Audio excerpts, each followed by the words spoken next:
ओम शांति। आज 5 जुलाई के महावाक्यों में प्यारे बाबा हमें सच्ची खूबसूरती समझा रहे हैं। सच्ची खूबसूरती वो नहीं है जो ऊपर दिखती है। सच्ची खूबसूरती वो है जो अंदर है।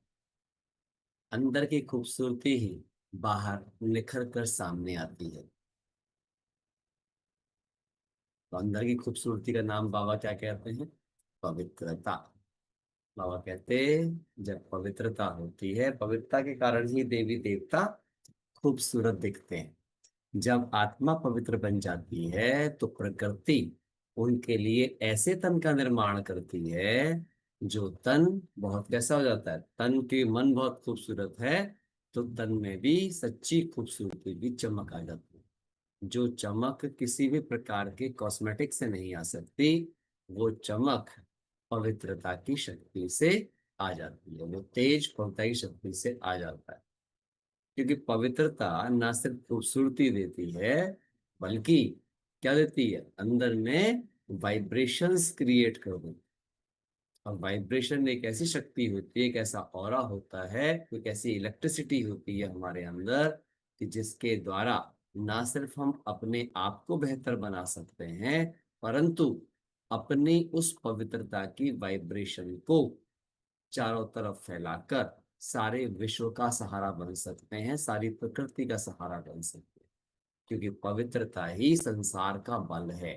अपवित्रता ही मृत्यु है। पवित्रता ही जीवन है और अपवित्रता मृत्यु है। इसीलिए आपने देखा है बाबा क्या कहते हैं, कामी का मुंह काला। काम विकार में जो जाता रहता है उसका मुंह कैसा पड़ जाता है? बाबा कहते हैं तो काला पड़ जाता है या पीला पड़ जाता है। कैसा हो जाता है? वो मुरझाई छा जाती है।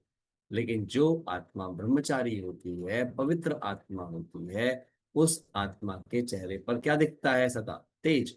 भक्ति मार्ग में भी आप देखो, है ना, ब्रह्मचर्य व्रत की पालना करने वाले जितने भी संत और महात्मा और सन्यासी रहे, उन सबके चेहरों के तेज अलग दिखते थे। उनकी बुद्धि की प्रखरता अलग दिखती थी। कहते थे इनकी बुद्धि बड़ी सुंदर और दिव्य है, ये मन के भी बड़े सुंदर और दिव्य है। अर्थात पवित्रता मेरे विचारों को सुंदर बनाती है, पवित्रता मेरी भावनाओं को सुंदर बनाती है, पवित्रता मेरे कर्मों को सुंदर बनाती है। अर्थात पवित्रता ओवरऑल मेरे व्यक्तित्व को सुंदर बनाती है। इसीलिए बाबा कहते प्योरिटी इज पर्सनैलिटी। क्या कहते हैं बाबा? प्योरिटी ही पर्सनैलिटी है। बाबा कहते हैं प्योरिटी ही रॉयल्टी है।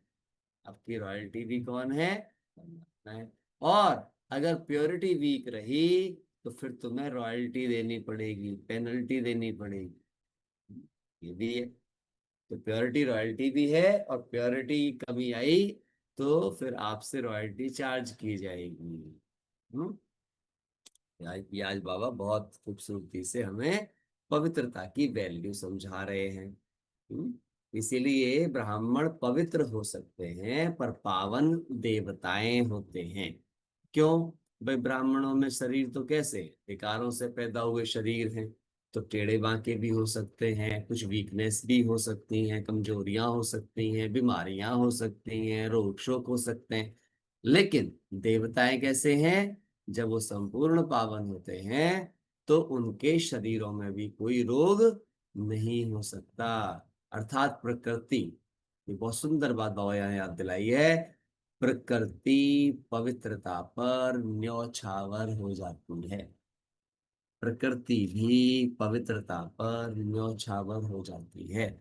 और इसीलिए प्रकृति में किसी प्रकार का भी क्या नहीं रहता है, कोई डिफॉर्मेशन नहीं हो सकती है। इसलिए बाबा क्या कहते हैं, सतयुग में कोई भी कैसे नहीं होंगे, अपाहिज नहीं होंगे। हाँ, उनके कोई अंग भंग नहीं हो सकते। किसी की आंख नहीं है, किसी का कान नहीं है, हाँ, किसी के पैर टेढ़े हो गए हैं। बाबा कहते क्योंकि पवित्रता के कारण जन्म हुआ है इसलिए प्रकृति सब कुछ समर्पित कर देती है। प्रकृति भी समर्पित हो जाती है। जब पुरुष पुरुषोत्तम बन जाता है, जब पुरुष पुरुषोत्तम बन जाता है तो प्रकृति भी समर्पित हो जाती है।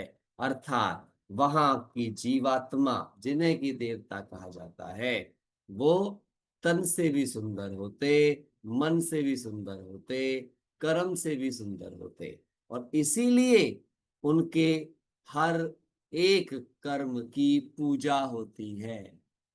इसीलिए जो ईष्ट होते हैं, ईष्टों के उठने की भी पूजा होती है, सोने की भी पूजा होती है, खाने की भी पूजा होती है, वस्त्र पहनने की पूजा होती है, हर प्रकार से उनकी पूजा होती है। अर्थात उनके कर्म ही पूजनीय बन जाते हैं। जो आत्मा पवित्रता की शक्ति को समाहित करती जाती है, उसके हर कर्म पूजनीय वंदनीय बनते जाते हैं। ठीक बात है। पवित्रता से ही सब लोग उनके बारे में बात करते हैं। फिर बाबा ने कहा जो रूहानी समा पर फिदा होने वाले परवाने हैं, उनकी निशानी क्या होगी भाई? तो फिदा का मतलब ही क्या होता है भाई? जिस पे आप कुर्बान जाते हो, आप उसके जैसे हो जाते हो। क्या बोलते हैं भाई, ये तो ना इन पे कुर्बान चले गए, अब क्या है, अब तो इन पे इन्हीं का रंग चढ़ गया है, ऐसे बोलते हैं ना। अभी ये किसी की नहीं सुनने वाले, इनके ऊपर तो इनका ही रंग चढ़ गया। किसी इंसान का रंग चढ़ जाता, बोलते हैं आजकल ये उन्हीं की संगत में रहते हैं भाई, आजकल इनके ऊपर उनका रंग चढ़ा हुआ है। ऐसे कोई हमारे बारे में कहे, सोचो भाई, इन पे तो ना अब उन्हीं का रंग चढ़ा हुआ है, ये नहीं अब किसी। कितनी अच्छी बात है। कोई बोले हम पे शिव बाबा का रंग चढ़ा हुआ है ना, मेरे को ऐसा बनना है। कोई बोले कि भाई सच में इनके ऊपर पवित्रता का रंग चढ़ा हुआ है, इनके ऊपर दिव्यता का रंग चढ़ा हुआ है, इनके ऊपर शालीनता का रंग चढ़ा हुआ है। हम्म, इनका जीवन में तो सादगी लगी पड़ी है, ये तो सच्चे और साफ दिल हैं। कोई ऐसे टाइटल हमें दे। हम्म, क्योंकि हमारा पिता कौन है, लिख लेना चाहिए हमें। वो सत्यम है, वो शिवम है, वो सुंदरम है। तो मुझे भी कैसा होना है? सत्य होना है। शिव होना अर्थात शुभ होना है, और सुंदर होना अर्थात पवित्र होना है। अंदर से खूबसूरती का आज बाबा ने क्या कहा है? पवित्रता, खूबसूरती। तो मुझे ऐसा, क्योंकि बाबा कौन है? सदा पावन है, सदा पावन। और सत्य स्वरूप होने का अर्थ, ये दुनियावी सच झूठ से मतलब नहीं होता है। ये सच बोले तो सत्य हो गए। बहुत सारे लोग सच बोल करके भी झूठे हैं, क्योंकि वो सच बोलते बोलते उस सच के अभिमान में आ जाते हैं। यदि सच बोलना भी आपका अभिमान बन गया है, ध्यान से सुनना, लाइन बाबा बहुत अच्छी लाइन बुलवा रहे हैं। सच बोलना भी यदि आपका अभिमान हो गया है, इसका मतलब आपका सत्य खो गया है।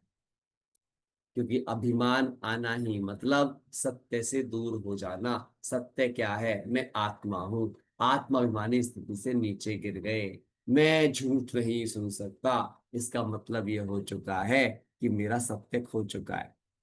सत्य स्वरूप आत्मा कौन होती है? जो जैसा भी है उसे वैसा ही स्वीकार करने वाली आत्मा, जो किसी में करेक्शन न देख कंट्रोल करने की कोशिश ना कर, बल्कि कॉपरेट एंड केयर करके प्रेम स्वरूप आत्मा बन के पवित्रता की संगत दूसरों को अनुभव करा दे। ये है गहरी चीज। समझ बात? इसे कहते हैं फिदा होना। फिदा होना अर्थात जिसपे फिदा हुए हैं उसके जैसे हो जाए। हम बाप पे फिदा गए हैं, तो हम क्या हो जाएं? हम उसके जैसे ही हो जाएं। हाँ, दुनिया हमें देखे तो बोले ये तो बिल्कुल अपने, वहां तो दुनिया में देखे क्या बोलते हैं? चेहरे को देख के, इस चेहरे को देख के बोलते हैं अपनी माँ पे गया, अपने बाप पे गया है। और यहाँ पे कोई मुझे मेरे कर्मों को देख कर कहे ये अपनी माँ पे गया है, माँ अर्थात ब्रह्मा माँ, और बाप अर्थात शिव बाप।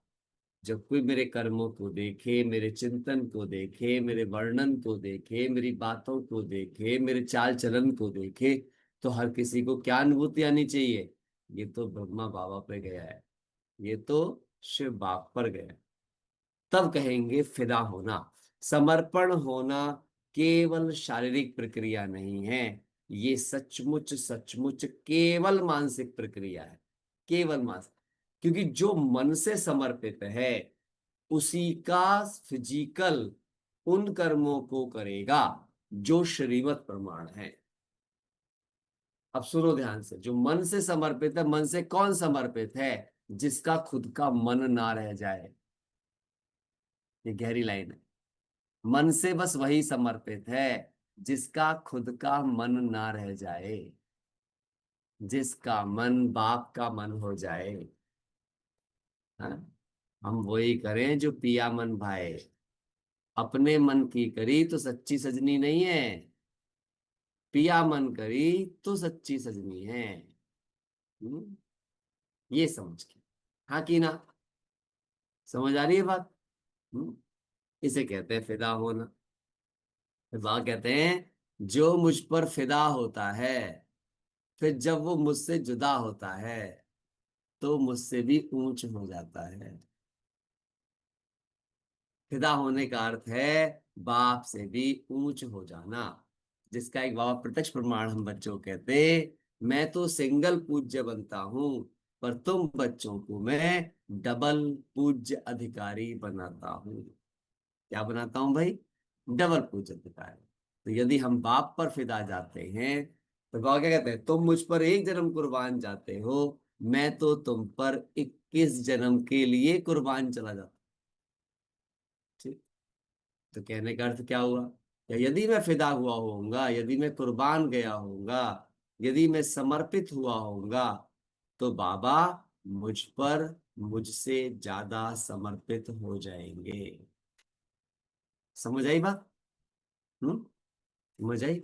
सच में आज की मुरली के ये दो संकेत बड़े ही सुंदर हैं।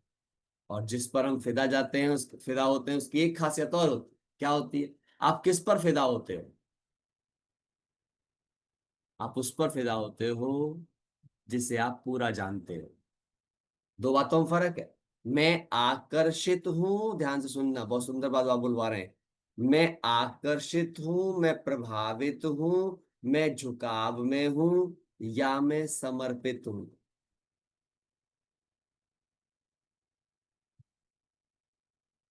आकर्षित बहुत हैं, प्रभाव में बहुत हैं, झुकाव में बहुत हैं, अच्छा अच्छा लग रहा है तो आ गए हैं, लेकिन जैसे ही कुछ टफ होगा तो निकल जाएंगे। मुश्किल लगेगी, दर्द लगेगा, आंसू आएंगे। उसे समर्पण नहीं कहते, उसे फिदा होना नहीं कहते। तो फिदा होने के लिए क्या जरूरी है? बाप की यथार्थ पहचान। मैं जो हूं, जैसा हूं, जो मुझे यथार्थ पहचानते हैं वही मुझ पर पूरा बलिहार जाते हैं। बलिहार जाना अर्थात अपना बल हार जाना। जो अपने बल पे सोचता है मैं ये हूं, वो हार जाना। नहीं, करावन हार करा रहा, करन हार हम किए जा रहे होते, उसे कहते हैं समर्पण। समर्पण आप बिना समझे नहीं हो सकते। इसीलिए जो विवेक के साथ समर्पित होता है वही सच्चा समर्पण करता है। जो खाली भावुक होकर समर्पित हो जाता है, अच्छा अच्छा लगा समर्पित हो गए, फिर वहां जाकर के परेशान होता रहता है, ये ठीक नहीं, वो ठीक नहीं, ये ढूंढता रहता है। लेकिन जो समझ के समर्पित होता है, उसका समझ क्या होती है मैं आपको बताता हूँ। उसकी समझ होती है तेरे फूलों से भी प्यार, तेरे कांटों से भी प्यार। तू जहां बिठाएगा, जैसा बिठाएगा, जो खिलाएगा, नहीं खिलाएगा, मरेंगे मिटेंगे, सब कुछ यही होगा। समझ के साथ आकर्षित होकर आए, उन्हें शक आ जाएगा भगवान है भी कि भगवान नहीं है। जो समझ कर आए उन्हें पता है यही भगवान है, और कहीं भगवान हो ही नहीं सकता। इसलिए उनका समर्पण कभी डिग नहीं सकता। जिनका समर्पण और निश्चय डिग जाए, इसका मतलब वो समझ से नहीं आए हैं, वो आकर्षणों से आए हैं, वो प्रभाव से आए हैं, वो भावुक होकर आए हैं, वो भक्त की कैटेगरी में ही है। बोलते हैं वो 10 साल बाद क्यों चले गए? क्योंकि वे आकर्षित ही रहे। उन्हें अच्छा अच्छा मिलता रहा तो रहे। कोई 20 साल बाद चला गया, कोई 30 साल बाद चला गया, जो चले गए उनका कारण ही ये था, वो समझ कर नहीं आए। उनको ऐसा लगा कि वो समझ कर आए, लेकिन वो समझ कर नहीं आए। वो आकर्षण से आए, वो आकर्षण से आए। तो बड़ी गहरी और समझने की बात, तो हमें समझ में आएंगी सही सही बातें। सुनते हैं बाबा के महावाक्यों को, बाबा के ही शब्दों में, कि बाबा आज हमें क्या ज्ञान के मोतियों से सजाने वाले हैं। ज्ञान के मोती, ज्ञान के हीरे, ज्ञान के पन्ने। बाबा हमें क्या क्या बातें समझाते हैं, उन सब बातों को